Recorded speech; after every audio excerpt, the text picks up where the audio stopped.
राजस्थान की वित्त मंत्री दिया कुमारी ने भजनलाल सरकार का तीसरा बजट पेश किया है। करीब 138 मिनट के बजट भाषण में दिया कुमारी की सबसे बड़ी घोषणा युवाओं के लिए रही है। सरकार अगले 1 साल में 1.25 लाख भर्ती करेगी।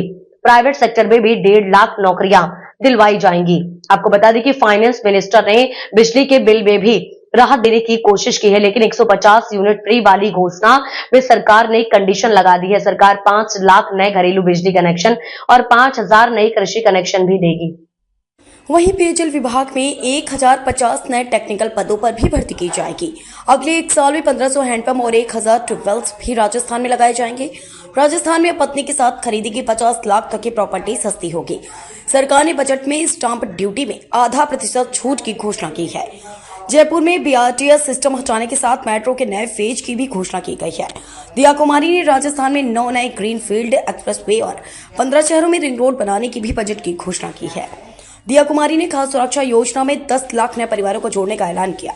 जयपुर में centre of excellence for mines and mineral शुरू होगा। 60 करोड़ की लागत आएगी। उदयपुर में इंस्टीट्यूट ऑफ माइंस और जोधपुर की MVM यूनिवर्सिटी में पेट्रो कैंपस खुलेंगे। Rajasthan city gas distribution policy लाई जाएगी। 1.25 लाख घरों को पाइपलाइन गैस से जोड़ा जाएगा। राजस्थान मिनरल एक्सप्लोरेशन कंपनी बनेगी जो खनिजों की खोज का काम करेगी।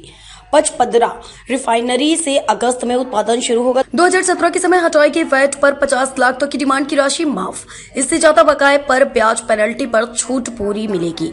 वेयर हाउस को इंडस्ट्री का दर्जा मिलेगा। 1 फरवरी 2025 से पहले इंडस्ट्रियल एरिया में बने वेयर हाउस रेगुलाइज होंगे। नगरीय क्षेत्रों में लीज राशि 30 सितंबर तक जमा करवाने पर ब्याज पेनल्टी में छूट मिलेगी। परिवार के सदस्यों के पक्ष में पावर ऑफ अटॉर्नी पर स्टाम्प ड्यूटी में छूट का लाभ माता पिता, भाई बहन, बेटा बेटी, पोता पोती, पति पत्नी के साथ साथ पुत्र वधू, नाती और नातिन को भी दिया जाएगा। पत्नी के साथ संयुक्त नाम से खरीदी की 50 लाख तक की संपत्ति पर स्टाम्प ड्यूटी में आधा % की छूट दी जाएगी।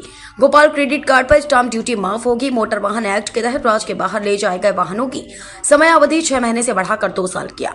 अन्य राज्यों से लाए गए वाहनों पर वन टाइम टैक्स की कैलकुलेशन ऑनलाइन होगी। 40 लाख तक टर्न ओवर वाले व्यापारियों को रजिस्ट्रेशन से छूट, सेल्फ असेसमेंट की व्यवस्था लागू होगी। फेयर एनओसी की अवधि 2 साल होगी। महिलाओं के लिए काम करने की अवधि पर लगाए गए प्रतिबंधों को खत्म करने की घोषणा की गई। Rajasthan shop commercial establishment act को संशोधित कर नया कानून लाया जाएगा। ग्रीन ग्रोथ क्रेडिट पॉलिसी लाई जाएगी।